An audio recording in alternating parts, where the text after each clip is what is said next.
Welcome to our channel. ఈ రోజు మనతో పాటు ఉన్నారు ఆస్ట్రో సైకాలజిస్ట్ డాక్టర్ కల్పవల్లి గారు. నమస్తే అమ్మా. నమస్తే జయ. అమ్మా, మనము వంటింట్లో క్లీనింగ్ ఎలా చేసుకోవాలి, తర్వాత రకరకాల వంటకాల గురించి, అలాగే మామ్కి సంబంధించి చాలా సబ్జెక్టులు మాట్లాడుకుంటున్నాం కదా. నాకు అనిపించింది, ముందు దేవుడి గది, మన ఇంటికి ముఖ్యంగా మనం చూసుకునేది దేవుడి గదినే కదా. అనుకుంటున్నాను. అవునమ్మా, దేవుడి గదిని మనం ఎలా శుభ్రం చేసుకోవాలి మీరు అనుకోవట్లేదా? కాదు, స్పెషల్ గా టాపిక్ అయితే ఇదే. దేవుడు తర్వాతే కదమ్మా. ఈసారి నేను అడుగుతా, నువ్వు చెప్తావా? అలాంటిది ఏదైనా చేద్దాం, ఒక ప్రోగ్రామ్. తప్పకుండా. నేను కూడా ప్రశ్నలు వేస్తా, 1000 ప్రశ్నలు వేస్తున్నావు. నేను చెప్పే క్వశ్చన్స్ అడిగిందంటే మీ అందరితో, మీలాంటి వాళ్ళందరితో మాట్లాడి కొద్దో గొప్ప నాకు కూడా అన్ని విషయాలు తెలిసిపోతున్నాయి. అలాగా. అది ఇప్పుడు ఇల్లు మొత్తం శుభ్రంగా పెట్టుకోవాలి జియా. అవునమ్మా. మీరందరూ అనుకుంటారు ఒక కిచెనా? కాదు. కిచెన్లో నిజంగా చెప్పండి, ఎంతమంది కిచెన్ క్లీన్గా పెట్టుకుంటారు? చాలామంది ఇళ్లల్లో క్లీన్గా ఉన్నది అని అనిపించేది ఏది అంటే ముందు డ్రాయింగ్ రూమ్ ఒకటే. కారణం ఏంటంటే ఎవరైనా వస్తారు కూర్చుంటారన్న ఒక విధానం అయితే, వాళ్ళు అక్కడ కూర్చొని టీవీ చూడాలి అనో లేకపోతే ఇంకేటనో అది కొంచెం క్లీన్గా ఉంటుంది. దాని తర్వాత వచ్చే ప్రతి గది ఎవ్వరూ శుభ్రంగా పెట్టుకోవటం లేదు, పని అయిపోతుంది. అలా డైనింగ్ టేబుల్ దగ్గరికి వస్తే డైనింగ్ టేబుల్ నిండా సామాన్లు ఉంటాయి, రకరకాల సామాన్లు ఉంటాయి. ఏవేమంటే అవి ఏది ఎందుకంటే మనకి హ్యాండీ టేబుల్ అదే, దాని మీద మనకి ఏవేవి కావాలో అన్ని రకాల వస్తువులు ఉంటాయి. వాటిని అటు పక్కకు జరుపుకోవడం, ఇక్కడ పెట్టుకోవడం, తినడం, ఆఫీస్కి వెళ్ళిపోవడం. నాకేమనిపిస్తుంది అంటేనమ్మా, ఇప్పుడు టేబుల్ ఉంది కాబట్టి ఇవన్నీ అసలు ఒక టేబుల్ అక్కడికి వచ్చిందంటే అన్ని పెట్టేస్తామా? టేబుల్ లేకపోతే అసలు ఈ వస్తువులన్నీ ఎక్కడ పెడతాం మనం అనిపిస్తుంది. కానీ ఒక టేబుల్ ఉందంటే మొత్తం ఫిల్ అయిపోతుంది. ఎవరి ఇంటైనా చూడమ్మా, డైనింగ్ టేబుల్ ఏంటంటే ఇంటికి మధ్యలో మనకు హ్యాండీగా ఉండే టేబుల్ అది. ఏది వచ్చినా తీసుకొని గబుక్కుంది అనేది పెట్టే అలవాటు. నేను పెట్టద్దని అనను, కానీ డైనింగ్ టేబుల్ ఎప్పుడు క్లీన్గా ఉండాలి. భోజనానికి ముందు మనం డైనింగ్ టేబుల్ ఎలా అయితే క్లీన్ చేసుకుంటామో అదే రకంగా భోజనం అయిన తర్వాత కూడా అన్ని క్లీన్ చేసేసి ఎప్పుడు కూడా రెడీ టు ఈట్ అనేటట్టే ఉండాలి. అలా ఉన్న ఇంట్లో లక్ష్మీదేవి నిలబడుతుంది. డైనింగ్ టేబుల్ నిండా మందులు, చాలామంది ఇళ్లలో చూస్తాం, మందులు, పెయింట్ బ్రష్లు, పెయింట్ చేసుకునే వాళ్ళు, పిల్లల పెన్సిళ్ళు, ఇంకా దాని మీద రకరకాల వస్తువులు. చంటి పిల్లలు ఉంటే వాళ్ళ వాటర్ బాటిల్స్, ఫీడింగ్ బాటిల్స్, ఏం పెడతారో వాళ్ళకే తెలియదు. కారణం ఏంటి అని అంటే, అమ్మ ఆఫీస్కి వెళ్ళిపోతుంది, నాన్న ఆఫీస్కి వెళ్ళిపోతాడు, ఎప్పుడు సరదాలు అవన్నీ టైం అయిపోతుంటుంది. కొంచెం తినడానికి జాగా ఉంటే చాలని పక్కకు జరిపేసి అక్కడ తినేసి వదిలేసుకుని వెళ్ళే వాళ్ళు 170 మంది దాకా ఉంటారు. అందరినీ మనం చెప్పాము. అయితే నేను ఎందుకు శుభ్రము అనే మాటకి చెప్తున్నాను. ఎందుకు ఇల్లు శుభ్రంగా పెట్టుకోవాలంటే, లక్ష్మీదేవి తాండవించాలంటే ఇల్లు మొత్తం శుభ్రంగా ఉండాలి. సరే, వీటిల్లో భాగంగా మనము కిచెన్ అయితే ఎప్పుడు కూడా కిచెన్లో జ్యేష్ఠాదేవి రెడీగా ఉంటుందట, నేను వచ్చి వీళ్ళ ఇంట్లో ఉందాము అనేసి. జ్యేష్ఠాదేవి ఉండే ప్లేస్లు ఏమిటి? చీపురు కట్టలు, చాటలు, సింకులు, ఇవన్నీ కూడా ఆవిడ ప్రదేశాలు. ఇవన్నీ స్టవ్ కింద, స్టవ్ మీద పొంగు, అందరి ఇళ్ళల్లో స్టవ్ మీద పాలు పొంగుతూ ఉంటాయి, ఎప్పుడు అన్నం పొంగుతూ ఉంటుంది, పప్పు చేస్తే పప్పు ఆ కుక్కర్లో నుంచి కింద ఉంటుంది, అవన్నీ అలాగే ఉంటాయి. వంట అవుతుందండి, వంట అవుతుంది, భోజనం చేస్తాం, ఆఫీస్కి పోతాం, బయటికి సినిమాకి వెళ్తాం, షికార్కి వెళ్తాం. అవి ఆ పని వరకు అన్నీ అవుతాయి, కానీ ఆ మిగతా పని అవ్వదు. దానివల్ల ఏమవుతుంది? సరే, నేను లక్ష్మీదేవి వస్తుందంటే నడుచుకుంటూ వస్తుందా, ఇలాంటి క్వశ్చన్లు అడుగుతారు. నేను దీనికంటల్లా, లక్ష్మీదేవి అంటే డబ్బులు ఒకటే కాదు, ఆరోగ్యం కూడా లక్ష్మీదేవే. ఐశ్వర్యము అంటే అన్నీ వస్తాయి అందులోనే. మీకు వచ్చే అనారోగ్యాలన్నీ దానిలో నుంచే వస్తాయి, బ్యాక్టీరియా ఫామ్ అయిపోతుంది. ఇలాగ మనం ఈ కిచెన్ ఇవన్నీ మాట్లాడు. వీటన్నిటికంటే ముఖ్యంగా కొంతమంది ఇళ్లలో అయితే పూజా మందిరం వేరే ఉంటుంది. కొంతమంది ఇళ్లలో అయితే ఏం చేస్తారంటే కిచెన్లోనే ఒక షెల్ఫ్ లో పెట్టుకుంటారు. సింక్ పక్కన ఈ వాస్తు అనే దేనికోసం అని, ఈశాన్య భాగంలోనే దేవుడు ఉండాలని అక్కడ ఒక సింక్ ఉంటుంది. ఈశాన్యంలో నీళ్లు పోవాలని చెప్తారు వాస్తు, అక్కడ నీళ్లు పోతాయి. దాని పక్కనే పూజా మందిరాన్ని ఒక చిన్న మందిరం పెట్టేస్తారు. ఆ మందిరంలో పాపం దేవుడిని పెడతారు. ఆయన ఏమైనా అడుగుతున్నాడా మనల్ని? ఆయన ఎక్కడ పెడతారు. పెట్టిన తర్వాత అది ఇక్కడ ఈ అంట్లు ఈ ఎంగిళ్ళు, ఈ చెత్త, ఈ చెదారము, తోముకునేవి బ్రష్లు చెప్పక్కర్లేదు అనుకో, ఫోటోలు తీసి చూపించాల్సి వస్తుంది. అవన్నీ అక్కడ చెత్తలాగా ఉంటే దాని పక్కనే పాపం దేవుడిని పెడతారు. చూడండి, మనం అడిగామనుకోండి, వాస్తు ఆయన చెప్పాడండి ఇక్కడ పెట్టుకోమన్నాడు, వాస్తు ఆయన చెప్పాడు, కరెక్టే కాదని నేను అన్నాను, నేను కూడా వాస్తు చెప్తా. కానీ వాస్తు ఆయన చెప్పాడు కదా అని మీరు దేవుడు పక్కనే ఈ అశుభ్రం పెడితే మీరు అనుకుంటున్నట్టుగా దేవుడు ఒక ఫోటో కాదు కదా. మీరు కూర్చోబెడదాం కాసేపు, మిమ్మల్నే కూర్చోబెడితే మీ పక్కన అట్లా చెత్త చెదారం ఉంటే మీరు కూర్చోగలుగుతారు? ఒక సెకండ్ కూర్చోగలుగుతారా? ఎప్పుడైతే మీకు ఏదైతే వీలు కాని పరిస్థితి ఉంటుందో అదే పరిస్థితి అక్కడ భగవంతుడికి కూడా ఉంటుందని మీరు ఊహించాలి. అప్పుడు అక్కడ శుభ్రంగా పెట్టుకోగలుగుతారు. లేని పక్షంలో ఏం చేస్తున్నారు, ఇది ఇట్లాగే ఉంటుంది, ఇది ఇక్కడే ఉంటుంది. ఇది ఇక్కడ ఉన్నటువంటి ఈ ప్రదేశంలో మీరు అడిగిన ప్రశ్నకి పూజ చేసే చోట, పూజా మందిరంలో కొంతమందికి దేవుడు గదిగా సపరేట్గా పెట్టుకుంటారు. ఇంకా దాని తలుపు తీసి చూస్తే చూడాలి, ఇక అన్ని దానిలోనే. ఎంత అంటే ఎక్కడ అశుభ్రం ఏర్పడుతుందో చెప్పమంటావమ్మా? దానిలో ఫస్ట్ నూనె. ఆ దీపారాధన చేస్తారు కదా, ఆ దీపారాధన చేసినప్పుడు కింద నూనె పడుతుంది. అవును, కింద ఒక పళ్ళెం పెట్టుకోవాలి. పెట్టుకోని పక్షంలో ఏమవుతుందంటే ఆ నూనె కింద పడితే మన దీపారాధన వెలుగుతుంది, ఆ నూనె అంతా కింద గుళ్ళల్లో లాగా ఏరులే ప్రవహిస్తాయి. దాని తర్వాత మీరు తుడిచినా కూడా నూనె నూనెగానే ఉంటుంది. ఎక్కడ టైం ఉంటుంది మీకు, క్లీన్ చేసే టైం ఉండదు. కొంతమంది ఆ నూనె ఒత్తి వేసేసిన తర్వాత గోడకు పూస్తారు, చేతి కిందికి ఒక బట్ట పెట్టుకోరు, గబుక్కుని ఇట్లా పూసేస్తారు. అది అలవాటు చాలా మంది. దానివల్ల ఏమవుతుంది అంటే మీరు అనొచ్చు ఎవరు రారు కదండి లోపల, ఎవరు రావక్కర్లా, అక్కడ మీకు బొద్దింకలు ఏర్పడతాయి. నూనె వాసనకి బొద్దింకలు బాగా వస్తాయి. అది ఫస్ట్ పాయింట్. రెండో పాయింట్ ఏంటంటే అగరబత్తీలు వెలిగిస్తారు కదా, దాని నుసి అంతా పడుతుంది. ఆ నుసి ఆ చుట్టూతంతా పడుతుంది. అవును, అదంతా నీళ్లు పడినా నూనె పడినా ఆవిరొచ్చినా అదంతా అసహ్యంగా తయారవుతుంది. దానివల్ల కూడా మీకు అనేక రకమైన చిన్న చిన్న పురుగులు వస్తాయి.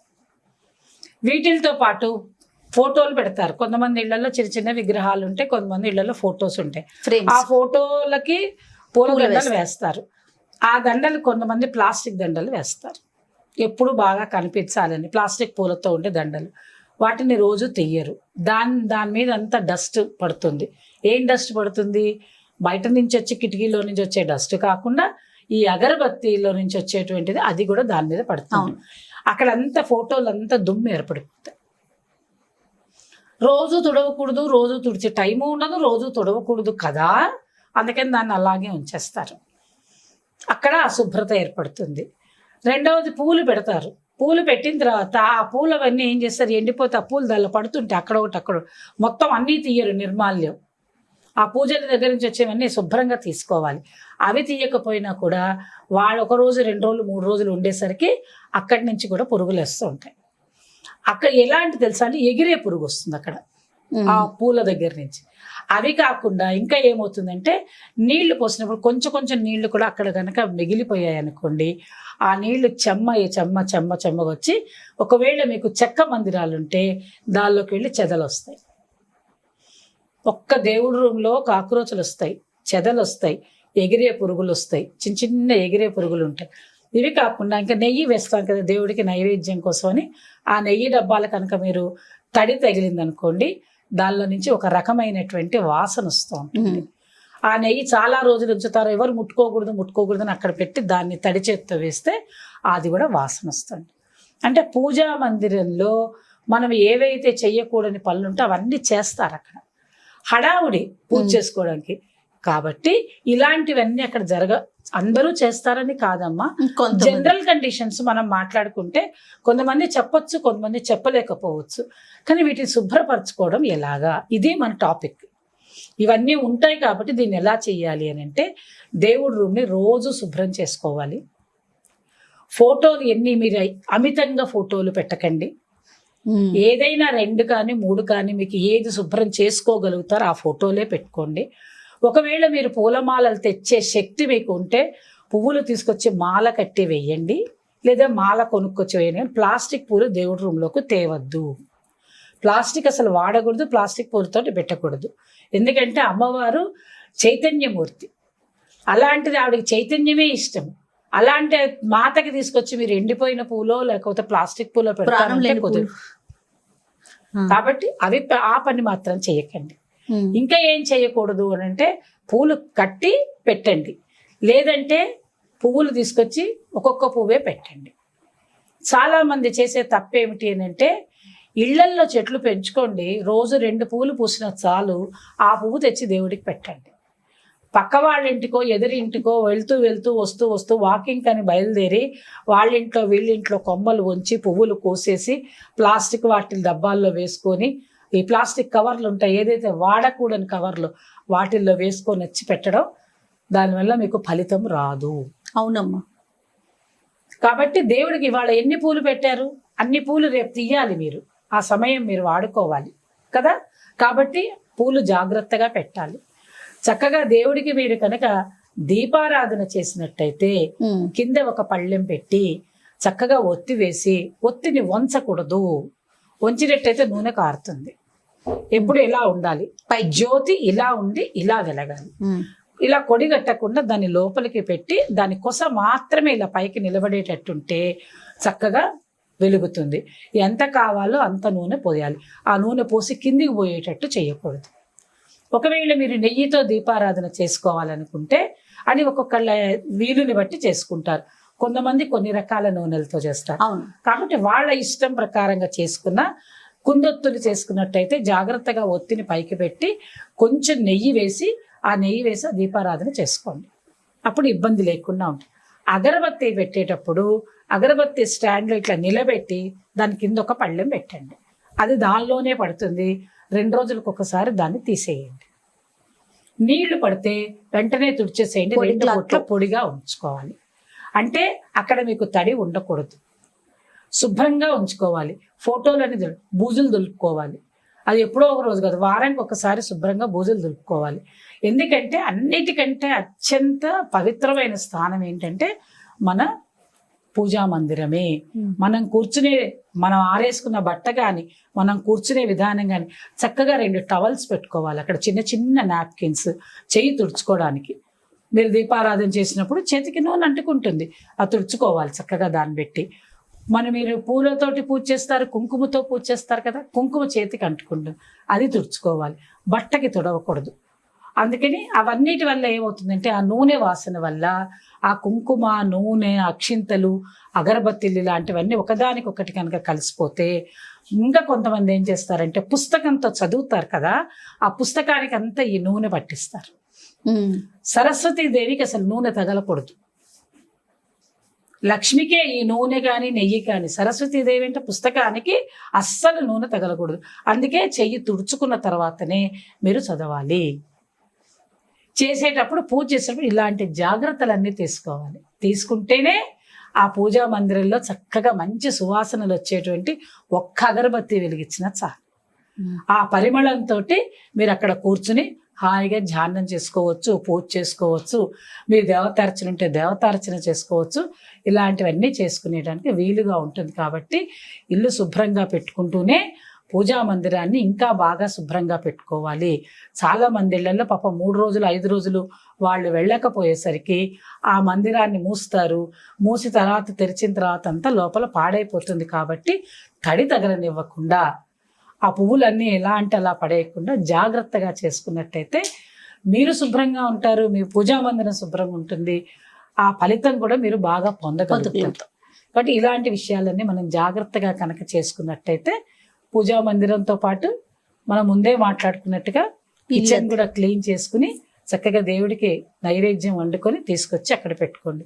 చాలా మంది ఏం చేస్తున్నారో చెప్పనా తల్లి, ఇటు పక్కనేమో దేవుడు మందిరం పెట్టుకుంటారు, ఇక్కడ స్టవ్ మీద వంట చేస్తారు కదా, స్టవ్ మీద నుంచే నైవేద్యం. లేదా ఇక్కడే ఉంటుంది కదా స్టవ్, ఇక్కడే దేవుడు ఉన్నాడు కదా, ఇలా అలా కాదమ్మా, అలా ఎప్పుడు చేయకూడదు. స్వామికి మనం ప్రత్యేకించి తీయాలి. నైవేద్యం గిన్నె తీసుకొచ్చి నైవేద్యం పెట్టండి. మీరు ఎలా తింటారు? ఈ స్టవ్ నుంచి తినరుగా. ఓ టేబుల్ స్టైలు, ఒక వెండి పళ్ళెము, దానిలో అన్నం వేసుకుని మీరు ఎలా తింటున్నారు? అలా పెట్టండి దేవుడికి కూడా. మీరు భావించండి, భగవంతుడు అక్కడ ఉన్నాడని భావించి చక్కగా అలా చేయగలిగినప్పుడు చేయండి. చాలా మంది చెయ్యలేక ఇవన్నీ వదిలేసుకుని ఏం చేస్తున్నారంటే ఉట్టి ఫోటో ఒకటి పెట్టుకుంటారు, ఫోటోకి ఒక పూలమాల వేసి కింద ఒక అగరబత్తి స్టాండ్ పెట్టి దండం పెట్టుకుంటారు. మంచిది. No problem. చేస్తే మాత్రం చక్కగా సవ్యంగా చేయండి. చేసినట్టయితే మీకు ఆనందంగా ఉంటుంది, కుటుంబం అంతా కూడా ఆనందంగా ఉంటుంది. రైట్, అద్భుతం అమ్మా. నమస్తే. ఈ వీడియో కనుక మీకు నచ్చినట్లయితే లైక్ చేయండి, షేర్ చేయండి. మరిన్ని వీడియోస్ కోసం మా ఛానల్ని సబ్స్క్రైబ్ చేసుకోండి.